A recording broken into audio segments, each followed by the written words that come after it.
Good morning and welcome to Fe+male Tech Heroes, the Mentor Edition. My name is Ingeloe Stol and I am the proud co-founder of Fe+male Tech Heroes, and thank you so much for watching today. It's the third edition of our mentor sessions, an idea that was created by our community in COVID times. We were forced suddenly to work from home, missing our colleagues, missing the workplace, conversations at the coffee machine, and that gets lonely. So our heroes were looking for a connection. So several people asked us, how can we do something about this? Is there a way to connect, even online, to inspire each other and to help each other? And so we just started with 30 mentors and a lot of mentees. From young to old, and our mentors coach them on topics such as leadership, personal growth, and how to survive in a male-dominated world. We already coached more than 250 people, and today we will coach 140 people more. So that's very excited. And I think we have to give our mentors a very big applause because they are dedicating their time to do this. So to you, thank you so much for doing this for us.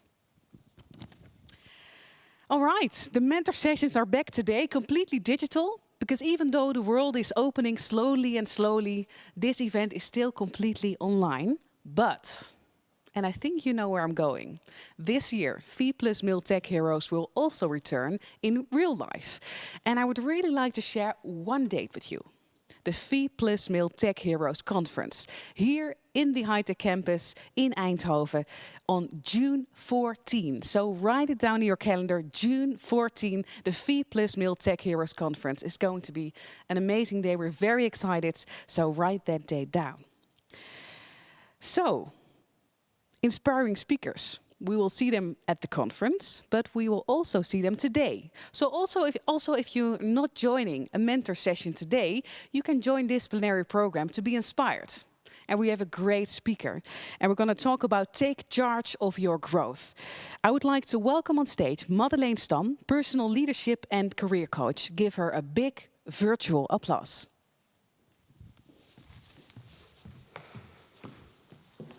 Hello and good morning to those of you watching live, maybe good afternoon or good evening if you're watching a replay at some point. My name is Madeleen Stamm and I am so happy and honored that I can kick off your day of learning and mentoring and growing.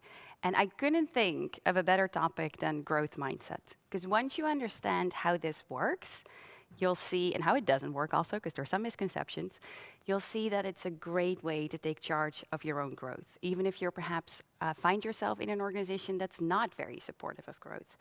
Doesn't matter where you are in your career, this is something that everyone can start doing, and you can start doing it today already. Okay, we are virtual, so it's not going to be immensely interactive, but still I hope that you'll join us and you'll ask your questions in the chat. We'll either try to get to them during the presentation or perhaps afterwards, because there's also a Q&A afterwards. And I have some questions for you where you can do a bit of self-reflection. So if you don't have pen and paper at hand yet, please grab it, because there will be some questions where you can immediately put the theory to practice and test where you stand in your growth mindset. Okay, so what I want to start with is a question to you in the chat, and also to the few people who are here live with us today. What do you already know about growth mindset? Perhaps this is a topic that's very new to you. Perhaps this is a topic that you really like and you've started to implement it yourself. Perhaps you've heard some about it, but you're kind of skeptical, which I also understand. So it will be very interesting to see in the chat, what are your thoughts on growth mindset and how you're using it right now? And again, the same question to the ladies here in the room. What are your thoughts on growth mindset? What do you know about it? And what perhaps are some of the ideas you now have, which could be true, could not be true? Let us know. Anyone here who says, this is what I know about it, or no, it's totally new to me? What I know about growth mindset is that you bring your own being up or down by using your mindset Yeah, so I'll repeat the answer because not everyone will be able to hear it. And it's because it's a great answer. It's you already pinpoint your mindset, your belief system about yourself allows you to either bring yourself up or down. What you think is true about yourself determines the actions that you'll take. And in the end, therefore, also determines whether or not you will grow. If you talk yourself out of something, you're not going to do it. If you allow yourself to do it, you may actually learn something. So let's see. Oh, there's someone, Garrett Thomas, knows the theory by Dweck. Individuals with a growth mindset are more likely to continue working hard despite setbacks. Yep. Keep on learning, get an open mind, always looking for new opportunities to learn and become better. Oh, my daughter has growth mindset classes in school. She benefits a lot from it. She's a lucky duck. I would wish more schools did that because if you learn this early on, it's very, very helpful. And Vania says, open to changes and improvements. Yeah, so there are some people who, and Gerda also said, I had a training on the topic in the past. So we do have some people who know a little bit about it. And if you know a bit, I'll tell you more if you don't know it. I will give you, we'll skim the surface of growth mindset, but I'll give you a good start, hopefully. I know there are some misconceptions about growth mindset, and there's a couple of things I want to tackle. This is not a, glass half full approach. This is not toxic positivity. This is not, everything will always work out. That's not what it is. It's also not empty affirmations. So what you see a lot in growth mindsets is that people feel you have to look in the mirror and say, I'm the best, I can learn, I can grow. Not the full growth mindset experience. And it's also not a guarantee that you can do anything. Just because I think I could become a brain surgeon doesn't mean I'll actually make it into that surgery room as a brain surgeon, right? But again, what it is, and that's very much in line with your answer already, what it is this is a powerful tool because again, this is your belief system. This is what you believe to be true about yourself. And that determines the actions that you take. So if you can look differently at yourself and your own possibilities, you will ultimately grow. And you will also overcome some setbacks along the way or stop fearing failure that could happen. So that is what growth mindset can do for you. Dare to Bloom is one of kind of the slogans that I run with in my company, Sewings, because I had to lean into my growth mindset a lot also in my career. I studied business at RSM Erasmus University, believing that I was really bad at math and anything technical. And yet, in my career, I found myself in a lot of technical environments. I worked at Philips for a little bit in the corporate HR department on the topic of engagement, worked at RSM for a number of years, and then I went to TU Delft. And I was a career coach in the career center there. And over the years, I've coached and trained thousands of students, PhDs, PDNs, and alumni. And I had a front row seat to the differences in how women approach their career and how men approach their careers. And then we moved to the Eindhoven area, and I started working as a tech recruiter. And again, seeing how women approach their career and their chances, plus the biases that live in recruitment. In the meantime, over the years, I got married to an engineer, obviously, and we had 3 children. So I became a working mom. And I was really twisting myself in a pretzel, trying to do it all, telling myself all kinds of stories of what was possible for me and what wasn't, until I decided in 2019 I was going to stop doing what I did, started Sewings with a focus on supporting women in their personal leadership in their career. And again, Dare to Bloom is one of the sentences that I run with because I truly believe that if we dare to bloom and if we dare to do what it is that we're good at, that's where we'll add most value and so many other things will fall into place. Right, so that is how I leaned into my growth mindset over the years because I can tell you, starting your own business, you will run into failure a lot. Okay, going back to today's topic. The theory of growth mindset is best understood if you also look at fixed mindset.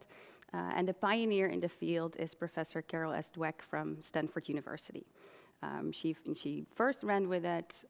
In the meantime, many more people have done their research, but much of what you'll see today is her work.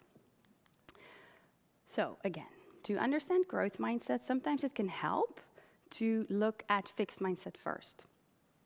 People who are very strong in their fixed mindset, who really lean into their fixed mindset, at the very core, it's the belief that everything is fixed. Your intelligence, your abilities are fixed, and there's nothing you can do, or not much you can do, to grow and develop. You're either good at something or you're not. So working hard doesn't really matter. They are people who are very focused on getting the results, right? Because that's where the proof is. That's the proof that you can do something. Flip side of that is that they are worried when they get tested or when they receive criticism, because that is immediate feedback that you're not good, right? Remember, they either believe you have it or you don't have it. There's not much you can do about it. So if you get negative feedback, that kind of internalizes into, I'm not good enough. It's also trying to avoid failure for that very same reason.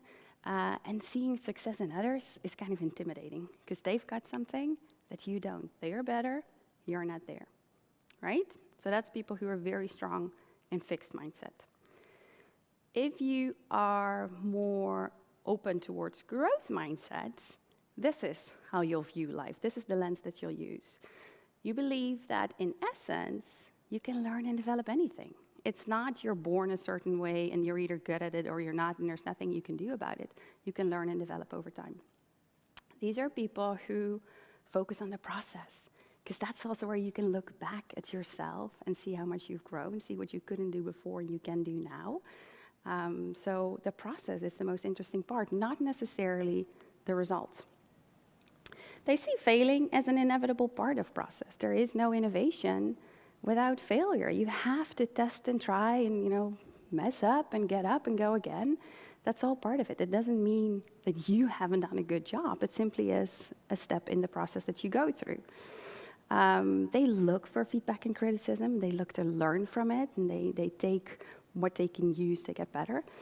And they have a willingness to adapt and change their strategy, right? So it's not necessarily about changing the goal, but it's really looking at what are the different steps that I can take? How can I change my strategy to get to that ultimate goal? And success in others, that's inspiring. That shows you what is possible. That shows you what could also be done by you. So that's to understand that fixed mindset is one side of the spectrum and growth mindset is in the opposite.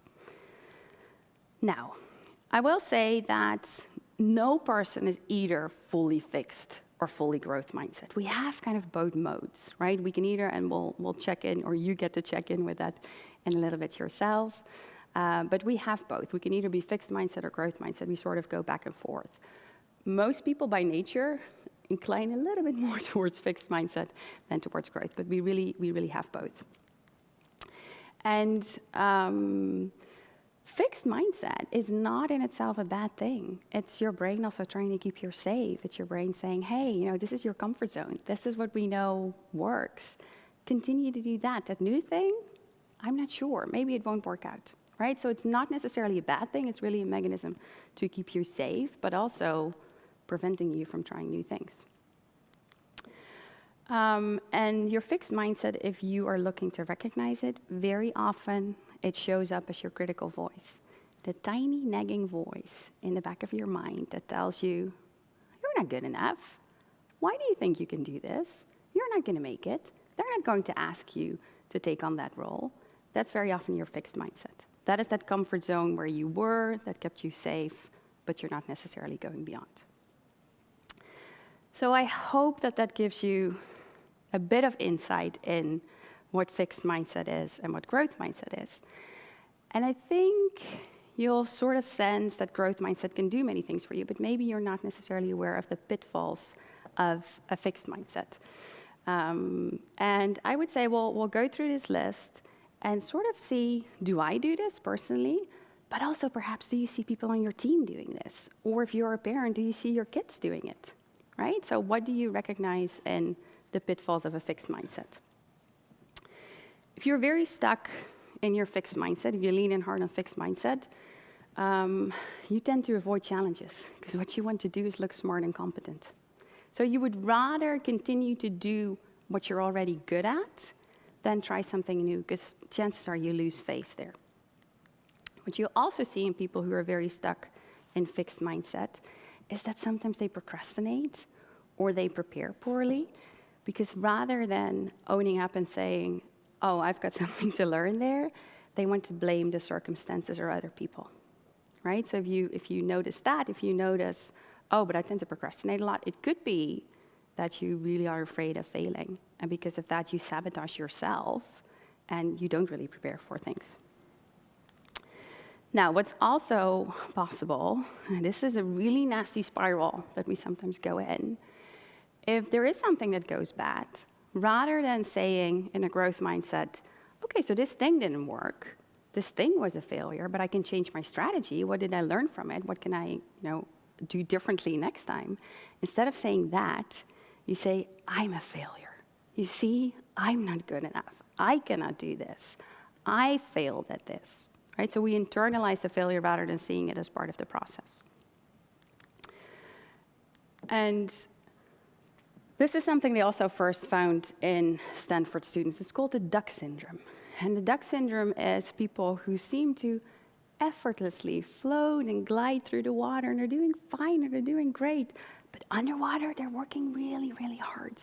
They're working really hard to stay afloat, but they're hiding it, right? They don't even dare to say, I'm struggling, this is tough. So this is also to remind you that, not everyone who's seemingly doing well is doing well. This is also something that you can check in, because it could be that they're being really, really hard on themselves. Ultimately, bottom line, what happens is if you are stuck in your fixed mindset, you are not living up to your full potential. You are denying yourself possibilities to grow and to learn. Okay. What we'll do now is take a tour in your mindset. So there's some, let me take a quick look. Yeah, taking things with you from your comfort zone, bringing learnings. There's good thoughts in the chat. And I do hope that you'll share some of the next exercise in the chat. You don't have to share all, don't worry. What we'll look at is where in your work, in your life, and the things that you do, where do you notice that you have a fixed mindset? And one of the ways you can look at it is kind of like you're driving, but the brakes are on, right? You're holding back. You're not fully doing what you could be doing. So where do you see that you yourself have a fixed mindset? And don't feel that you have to share this in the chat, because I know this can be personal. Don't feel that you have to share this in the chat. But where do you feel that you have a fixed mindset? Where do you drive with the brakes on? Where are you very critical of yourself? And where are you very focused on the results? So take a moment and do a quick check-in. We'll come back to this answer later on. Kind of try to see, where is it in my life that I'm very critical of myself? That I really start saying mean things to myself. What is that? There are people answering the chat. Again, you don't have to. I appreciate it, but I also know that this can be kind of a big thing to share. But someone says speaking in public, and there's also a question, imposter syndrome is linked to the fixed mindset pitfalls. Yep, it really is. And it's, there's so many concepts that are linked to this, and sometimes how they're linked is very complicated, but it does, in the very end, it's that same, oh, I'm telling myself I'm not good enough, so it is part of imposter syndrome. Now, this is a question that I hope you will share in the chat. Where do you have a growth mindset? What is it that you do that you just enjoy doing, that you allow yourself to do poorly, where you say, oh, if I made a mistake, I'm being gracious to myself, and I can pick it up and I can improve. What is it that you do where you have that mindset, where the mistakes don't get to you as much? So let's see if there's some people who want to share that in the chat. Maybe there's someone here also in the room who says, oh, there's, when I'm doing that, I go into my growth mindset and I see that it's really about the process. Someone clarifying fixed mindset answer in the chat. Anyone who says, yeah, there I have a growth mindset. When I do that, I enjoy it. I'm not so hard on myself when I make a mistake. Maybe when I go to sports or something, because I know I'm not particularly good at it, but I forgive myself because it's healthy and nice for me. Yeah, so there's an answer here. If I'm doing sports, I know it's healthy, it's something nice to do. And probably what you're also doing is you are comparing yourself to what you've done in the past. So maybe you're realizing, oh, I started running and I started like 4 months ago and I couldn't even do, 3 kilometers, but look at me now, I'm now ready. So you are focused on your own growth. It's like, stay in your lane, seeing, how you've improved, and also allowing yourself to, like, okay, maybe today I had a bad run, but tomorrow I can go again and I can do better. And I hope that there's more people who recognize, oh, there's, and very often it is also something you do in your hobbies. Let's see, training and speaking, someone says. I feel comfortable trying new things. In case my colleagues say, you can do this. Oh, starting the podcast. That's great. Making great hikes. Yeah, so there's answers coming in. When I know I have an impact I can have, bigger than myself, I can have a growth mindset. So one of the things why this is, and I know these are big questions, and you may want to revisit this later on, but the reason why it's so nice to notice that there's also things that you have a growth mindset about is that it's a reminder that you can do it. It's a reminder that you have a fixed mindset perhaps in some areas, but you also have a growth mindset. And you can kind of, do a little digging and see what is it that works for me in my growth mindset and how can I approach that, or how can I apply that to situations where I perhaps have a fixed mindset.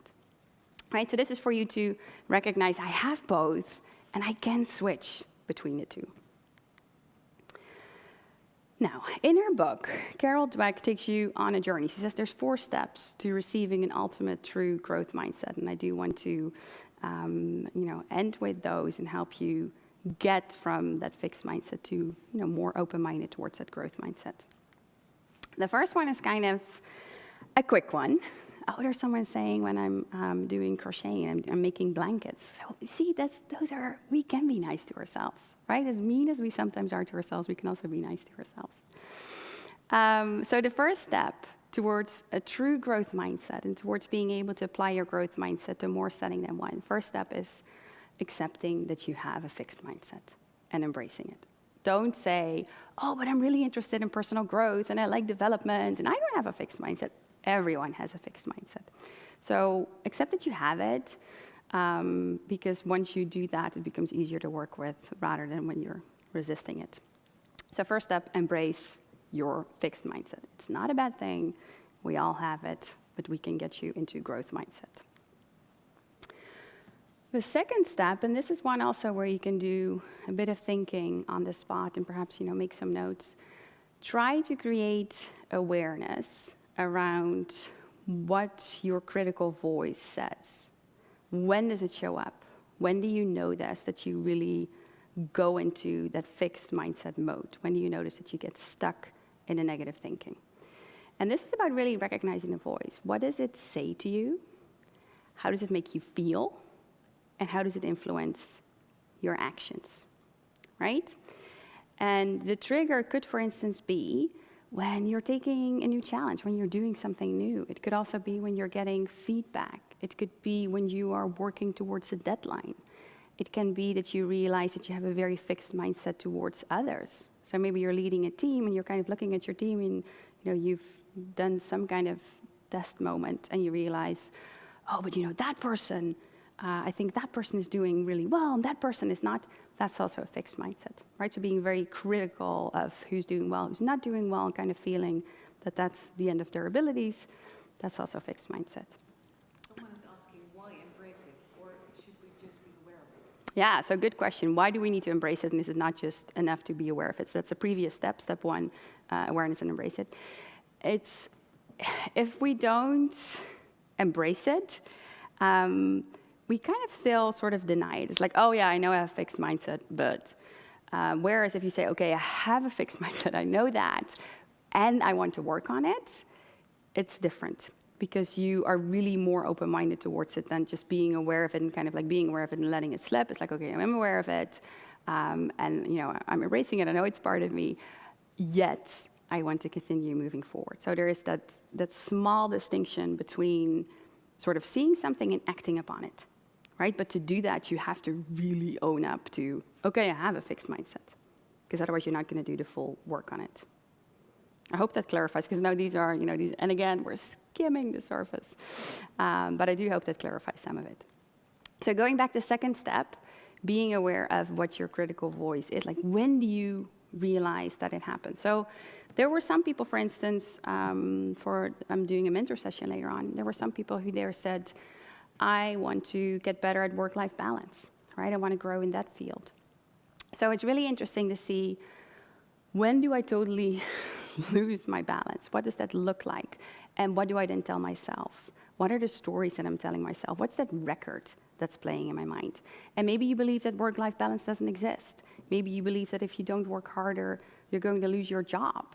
Maybe you believe that people will not see you and see your input unless you do more. So really think about, okay, what is it the voice says, and when is it triggered, right? Is it when someone makes a remark?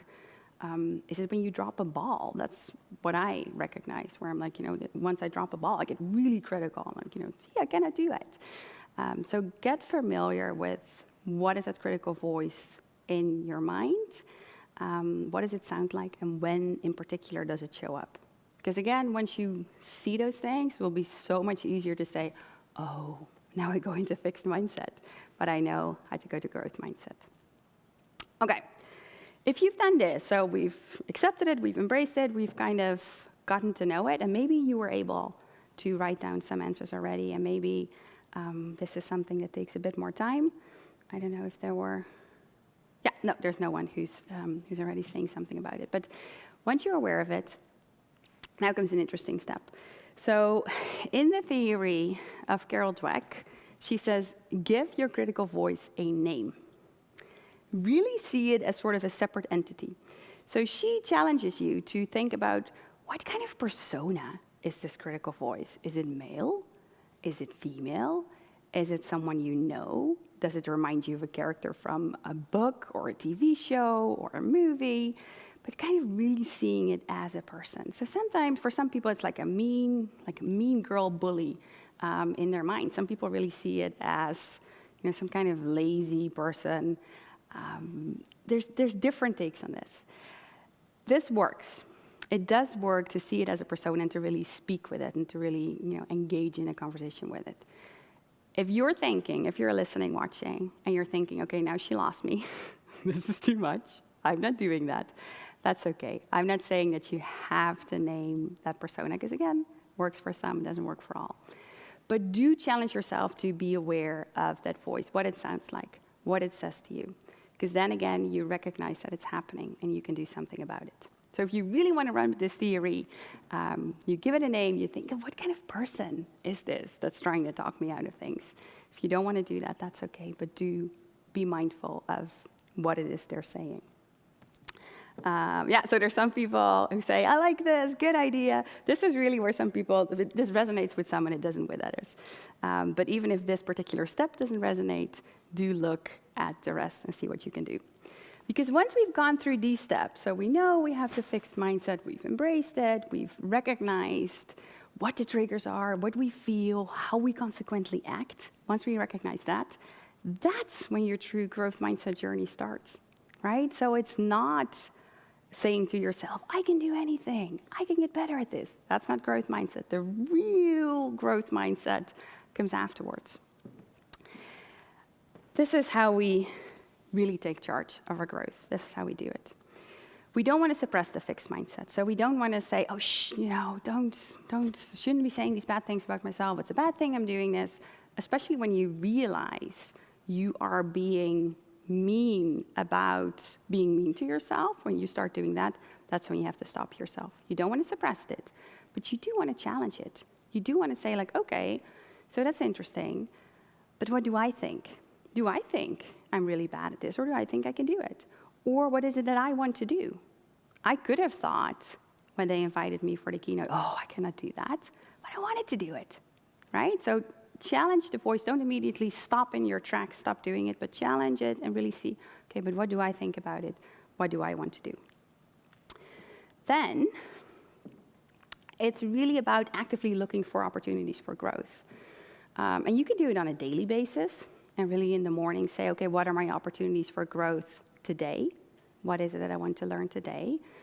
You can do this by yourself. You can do it with your team.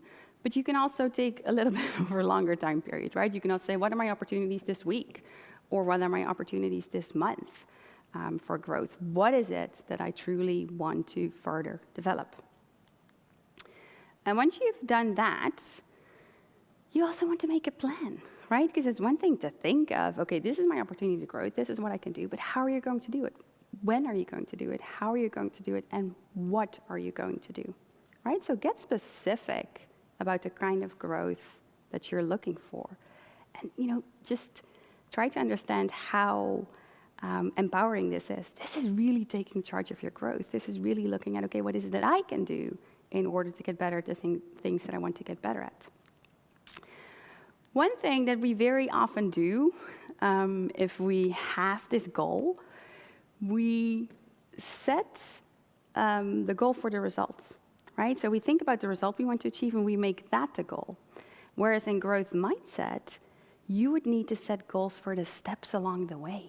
So rather than thinking, this is what I want to achieve by the end of the week, you reverse engineer and think about what are the things that I need to do in order to get to that place, and you make that your goals, right? And that's how you can track yourself compared to, what did you do last week? How are you doing now? That is a difference in growth mindset. And this is what I want to end with. I hope that you've realized that you program your mind all day. There are so many thoughts that we have throughout the entire day. There's so many things that we tell ourselves, that we say to ourselves. And it's up to you. Whether you want to listen to it and talk yourself out of things, or actually take charge and decide to steer the boat in the direction that is right for you and that matters for you. And that is really something that I believe that growth mindset can do, because it allows you to get closer to the person that you really want to become. So hopefully, I've inspired you with this, and we've inspired you to, kick off your day today and learning throughout the rest of the week and, the rest of your career. All right, give her a very big applause. Thank you. All right, and I think we have some time for a Q&A. Yes. Because I think this is a perfect example and a topic to talk about also further. I was wondering, you don't have to share, but who is your persona? So I don't really, it's not a persona, but it is, to me, it does sort of go back to who I was when I was younger and what I then believed to be true. And it helps me realize also that I'm not that person anymore. So to still continue those same stories from when I was younger and what I then looked like and what I did and how I acted, I'm in a very different spot right now. So I'm denying myself opportunities to grow when I still pretend I'm that 16-year-old. So maybe she's still on your shoulder. Yeah, and we all have that, right? We all have some kind of, tiny person, tiny voice on our shoulder in our mind, so. In step 4, you talked about taking charge, right? Yeah. And you said look for opportunities. Yeah. Do you have tips for people how they should look for opportunities? So I think one of the things is make it small. I think very often when we think about growth and we think about personal development, we have these ideas that it needs to be grand and big and we need to take a course and there's all kind of things we do, but it can be much, much smaller.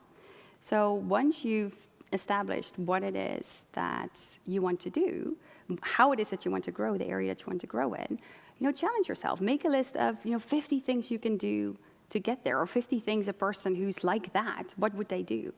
And that's also an exercise you can do with your team when you're saying, okay, this is the result we're going after. What are 50 ways in which we could achieve that? And just do a big brainstorm.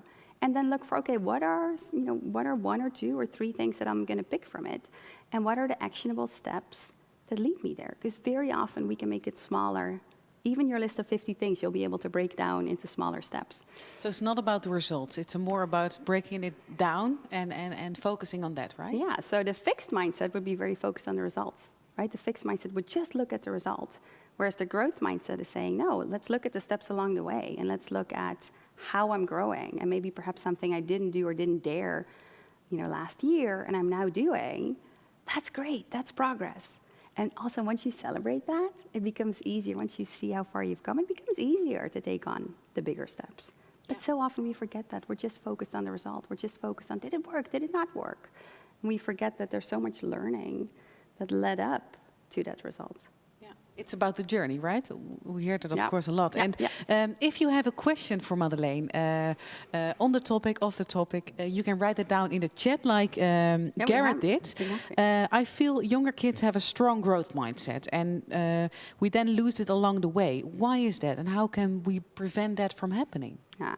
So I'm not an expert in growth mindset in young kids, but my sort of hypothesis would be because the grown-ups talk them out of it, right? As a young child, it's very intuitive to if you want to learn to walk, They just try. Exactly, you just try, and they're going to fall down, but they're not going to sit there and say, "Okay, now I'm not going to do it anymore." I fell down. I tried. I can't. Exactly. Do it. This is it. I can do it.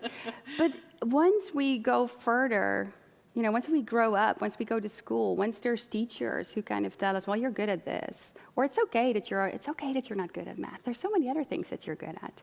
That's what we internalize, right? That's when we think, oh, I'm not good at math. I cannot do this. And you keep on telling yourself that, right? And you deny yourself that opportunity for growth because you're kind of, that's the handbrake. You're stopping. You don't do the full thinking on the next math question because your teacher told you you're bad at it. It's kind of like we say in Dutch, hokjes denken. Yes, so labeling. Labeling. Really exactly. labeling, saying you're good at this, you're good at that, you're this kind of person. And that's you're who that you kind of- are. Yes. But that's exactly the opposite, of course, what growth mindset is saying. Yeah, but there's so many grown-ups with a fixed mindset that once a kid gets around more grown-ups with that fixed mindset thinking, that's our example, right? Yeah. Interesting. Someone is asking, I missed the first half. Will there be a recording? Yes. Via the same link, you can just refresh it after this session and watch it again. So good for you to know. Someone is also asking, correct, the human ego will never get bigger and more confident than a 3-year-old. There's different ways to go about this question, but yes, it's the 3-year-old who's so confident and who's so true to who they really are, and they just are, right? If they're angry, they're angry. If they're happy, they're happy, and there's no It's sort very of, pure. Yes, there's no sort of conditioning as to can I do this? Is this okay? So yes, depending on whether we see ego as a good or a bad thing, yes, it's the purity of a kid who's just doing and who doesn't worry about will I succeed or not.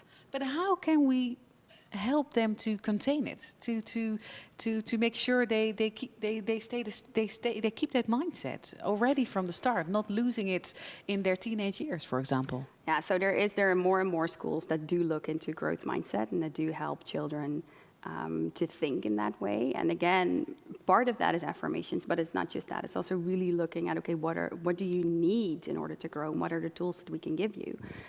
So it's wonderful if you learn that from a young age on, but don't think that if you haven't learned that in school, that it's all lost. You also, as a grown-up, you can do this. Also, as a grown-up, you can look at, okay, how do I want to grow?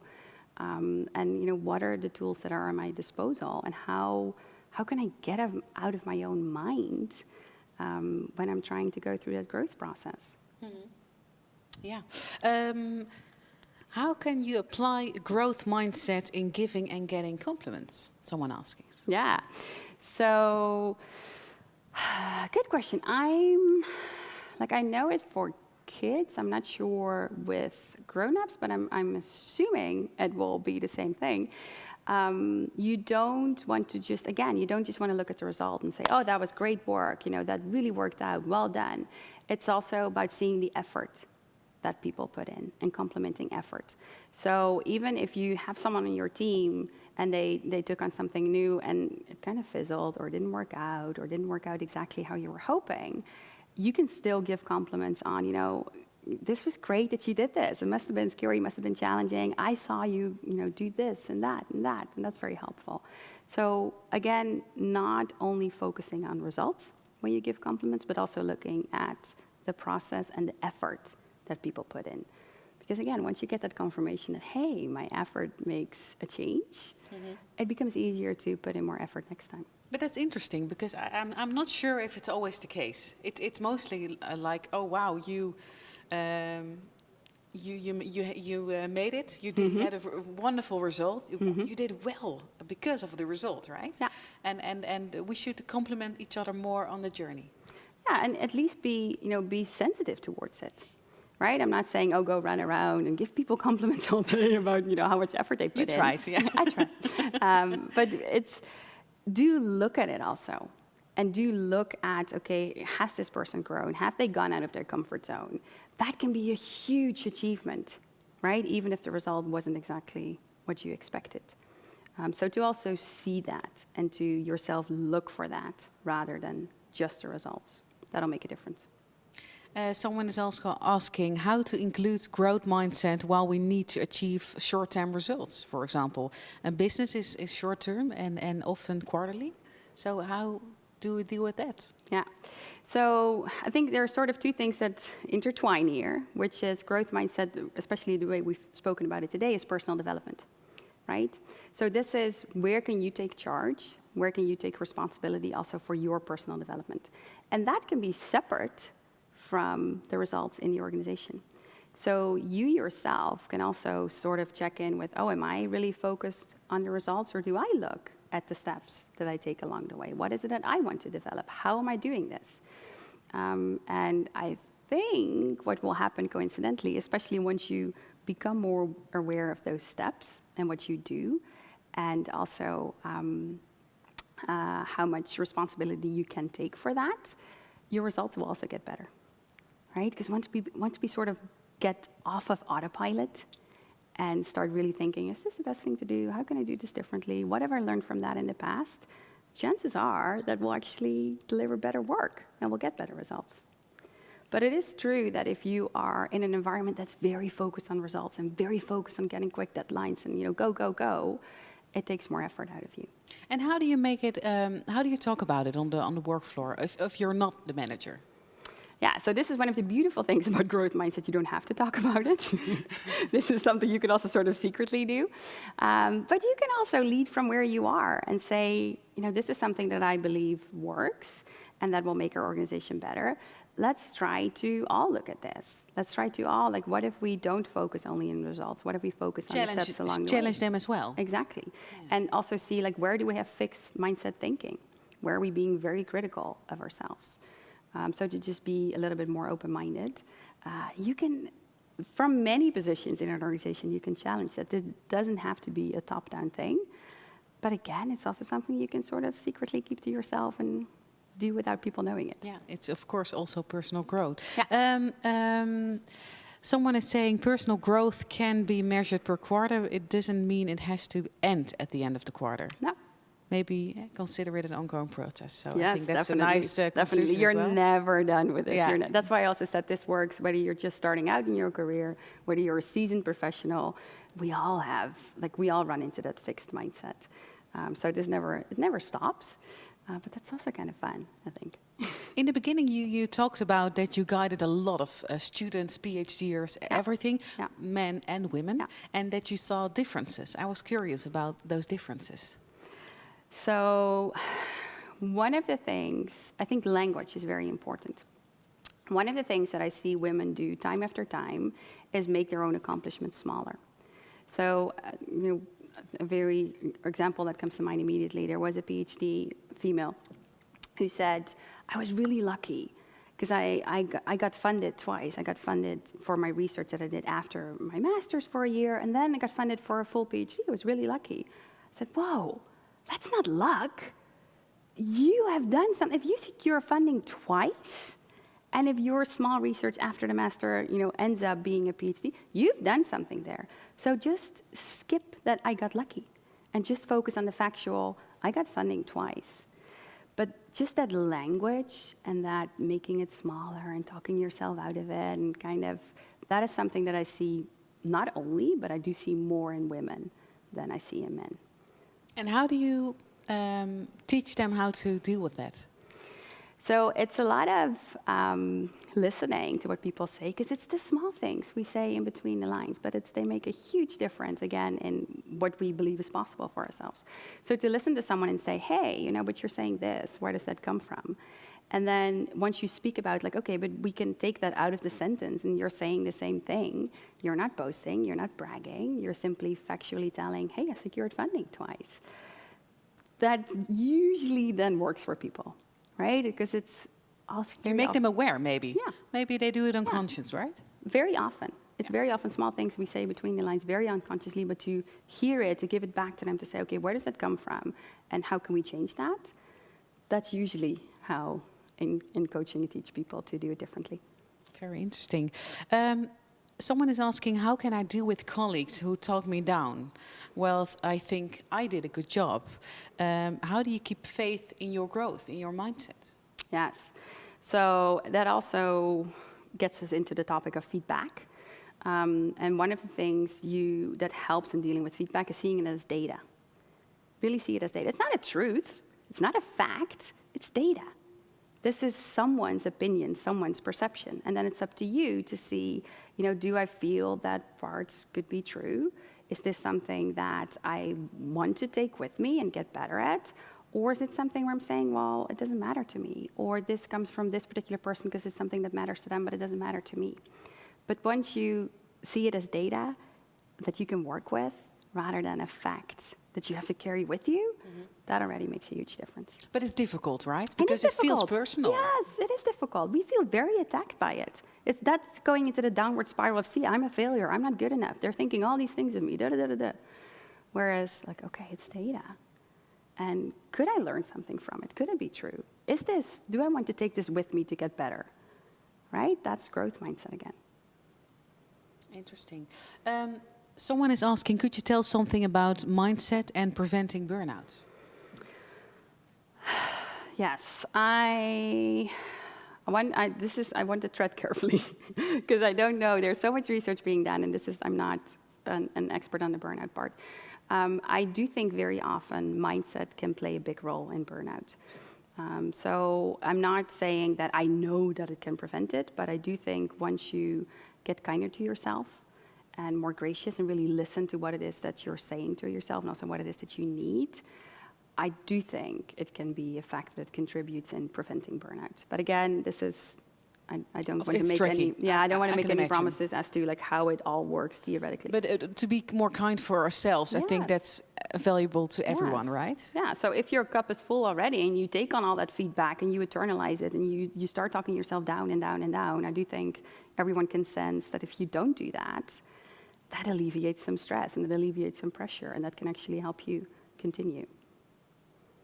Someone is saying, I like the approach to see feedback as data, but it's difficult to see it that way. It is.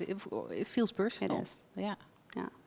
And last but not least, do you have a tip for someone who's watching and thinking about, okay, I really want to make this work, not on the results, but on the journey. But how can they start just today? What can they do today? So I think I like growth mindset, especially for getting closer to who you want to be, right? So not necessarily thinking about, oh, what does my organization want from me or what's expected in my role, but really seeing if I can choose, what is it that I want to do? What is it that I want to get better at? And then just start, start from that belief of, okay, what if I accept that I could get better at this? What's one thing I can do today? And it can be small, small, small steps. It could be ordering a book or listening to a new podcast. Or there's so many things that we deny ourselves because we kind of say like, oh, but that's not going to happen for me. Maybe I want that, but that's not going to happen for me. So just to, get closer to that field, that can already be a great first step. That can, make you excited about learning more and growing more and challenging yourself in that direction. All right. Thank you so much, Madeleen Stamm. It was a pleasure. Thank you. And thank you for watching to this plenary program of the mentor sessions. So if you are having a session today, you have planned it in your calendar, so good luck. Thank you again. Give Madeleen a very big virtual applause, and we hope to see you next time.